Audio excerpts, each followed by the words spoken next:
think what we should do now is we should take all the gifts out of the trunk, because we'd spent a shit ton of money at the gift shop. And then get all stuff out of the trunk, and let's pack up now because we're leaving early. And then we'll find what gifts we're going to ship home, what we're going to pack, and let's take care of that, and we'll repack it.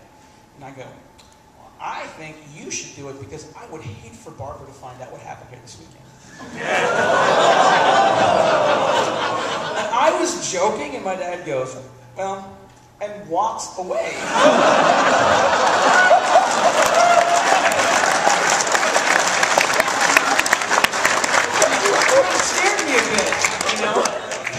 And I was like, Papa, nothing happened.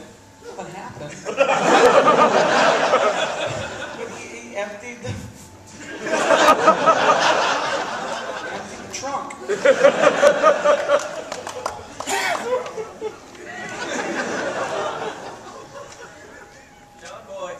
John boy. This story is a true story. It has been embellished. I'm not going to lie to you, but that's what happens when you tell a story thousands of times since college, which for me now was 20 fucking years ago. But this was a time in college where I was going to the University of North Texas in Denton. I lived in a dorm room called Kerr Hall. Kerr Hall, there was a guy side and girl side. On the guy side, you had a roommate, which you were assigned, and I was lucky to be assigned a guy that was another nerd. His name was Mike Kodala. He's still one of my best friends in the whole world. I've known him since college. Mike had spent the previous summer renting movies for 25 cents at a local movie theater. He bought a second VCR and he taped every movie. And he came with a big printout. So when I met my one of my best friends, he said, my name's Mike Kodala, I'm from Houston, Texas, and I have every movie that is on VHS at my local video store. And here's a list of all the movies we can watch. And it was like, Batman, all the awesome movies, Aliens, Blade Runner, all of it. At best Eddie Murphy, it was all this awesome stuff. And it was a little, I don't know if you guys are in college or whatever, but our dorm room was this little 16 by 10 room. And then it went into a bathroom that was shared by the next dorm room. And the people that shared a bathroom with you were your suite mates. Well, our suite mates were Pedro Salas and David Busby. And when you're in college, you meet a lot of young guys that are learning to fuck around. They are fucking everything. They are sticking their dick everywhere. Unless you are a nerd like me, who's like, what if I don't love her? And what if she gets pregnant? Then what happens? Don't you change your lover? And I don't feel comfortable with my body. And then you have a guy like Mike Kodala who's like, I don't know what to do with girls. So everyone around you is fucking somebody. And you're never fucking somebody. But there's all these rules in college, like when you have a roommate, like, all right, dude, you come back to the dorm room, and there is a jizz-soaked sock on the door. You know not to come in because I've already been fucking, and I'm still fucking. And, so what would happen was, inevitably, someone would come home and walk up to the dorm room and go, God damn it, and have nowhere to go. Except for our dorm room, because nothing was happening in fucking Mike and Scott's dorm except fucking Sega. So someone would come in and they'd go, God damn it, sit down, just turn on our fucking Genesis and start playing Herzog's Zwei, fucking Kelly's banging Musa again, fucking on, just bullshit. I should get to fucking go in my room. My parents paid for half of that dorm room, but we were the sex refugee room. And one time, Mark was like, no, fuck this, fuck this is bullshit. Just because he's learned how to get his dick wet, I can't sleep in my bed anymore, this is horse shit. Come on, Scott. What are we doing? We're going to my blanket, my pillow. I'm just going back in here, I'll sleep in here. That was a solution, like not make a stand, but I'm going to get my pillow and my blanket. So we walk over to this is not even a John Boy story yet, but I'm getting it. We walked over, this is how naive I was, I just want you to know. So we go over there, and we get down, and the doors were these big wooden doors, but at the bottom they had this grate, so like, I don't know, for fire hazard or something. It was just this big open grate. And so he's like, okay, get down, listen. What are we doing?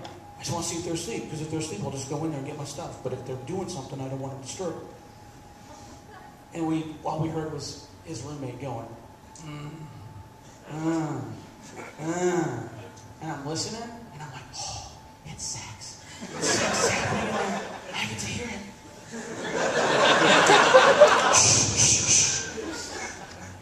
What, this is what it sounds like. Why don't I hear her? Why is she not making noise?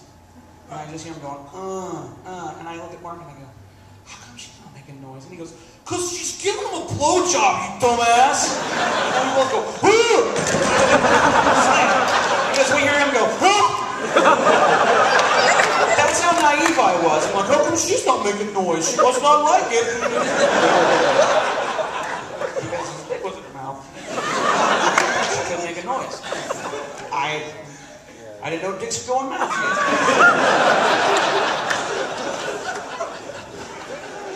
I'm being genuine, Jeff.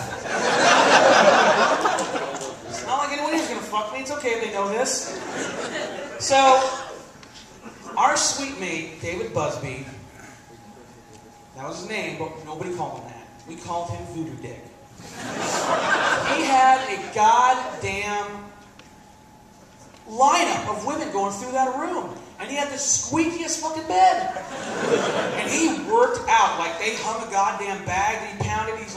He was studying forensics because he was going to be a bounty hunter. He wasn't going to be a cop. He was going to be a goddamn bounty hunter. And he had, he was a ginger, so he had that really coarse, red, curly hair. And he was just fucking glistening all the time. And just fucking women all the time. Robert, that's not what the panel's been this whole time, Robert. Did not talk about you while you were gone.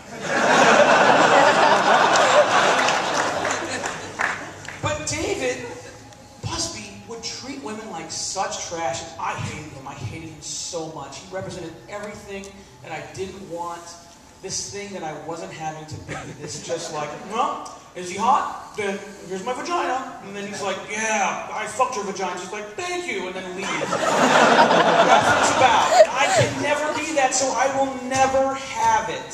Someone would be like, what are you feeling right now? God damn it, here's my vagina. This is what it's about. Who cares what I'm thinking? But it had to be this way because he treated him like shit. Like, one night, he is banging a girl, we're listening to the and we hear, and we're like, oh fuck. And we look out the front, and it's another girl. And she's like, David, are you in there? Are you in there? We're like, oh yeah. Shit's going down.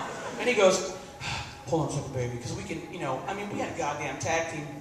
Mike's in the bathroom, listening on the bathroom suite door, and I'm looking out front, he's like, he stopped fucking her. And I'm like, she's still standing. She's still standing out front. He's going to the door. Hold on, shut up. Hey, what's up? What are you doing in there? Banging Tiffany? God damn it, David. Oh, baby, come on, man. You know I love you, baby. All right, well, call me later. And then, 5 minutes later, like, what was the girl in there thinking? She's like, who's going to come back and fuck me more? And we're like, what? His dick must be voodoo. They are mesmerized. Fucking voodoo dick, again. And then afterwards, he would just kick open his door to the bathroom, come indoors. Yeah, fucking women. Listen. I'm like, here's why it's awesome, because it's a real-time strategy game. Real-time strategy. And Herzog means generals in German. And Zwei is two. It's two generals. That's him and you on Sega Genesis. I don't need to fuck. So, David decides he's going to get a regular girlfriend. I don't even remember her name, so I'm not going to try to remember her name. But he had a regular girlfriend where he promised, I will not have sex with other women. But he did have sex with other women all the time. And when she did catch him, she was upset. And it was a big fight. So, one night, my friend dragged me to this party. Mike and I go to this party, and it's down in what we call the concrete jungle. Because it was just these shitty apartments that were built out of those we'll build you a concrete building, now fill it. And it's like, carpet? Nope, seal the concrete. Put down your goddamn beds. You don't even have a frame anyway. Who gives a